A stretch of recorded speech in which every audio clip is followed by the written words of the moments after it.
मराठवाडा आणि विदर्भामध्ये अतिवृष्टी झाली, काही ठिकाणी गारपीट, खूप वेगाने हवा आली, हवाधून आली, यातून मोठं नुकसान झालं.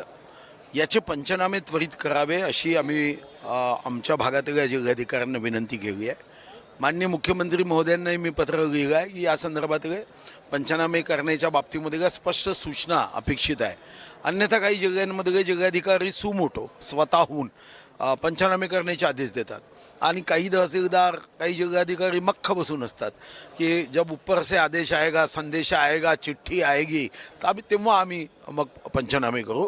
पण तेव्हा जेव्हा पंचनामे करतो तेव्हा उशीर झालेला असतो. तातडीने पंचनामे जर केले तर आपल्याला नुकसान भरपाईचा अतिशय उत्तम असा अंदाज येऊ शकतो.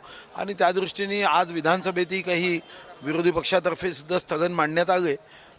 सत्तारूढ पक्षाचे आमदारांनी आपली भूमिका स्पष्ट केली की शेतकऱ्यांच्या सन्मानासाठी त्यांच्या मदतीसाठी सरकारने ताबडतोब पुढाकार घ्यावा.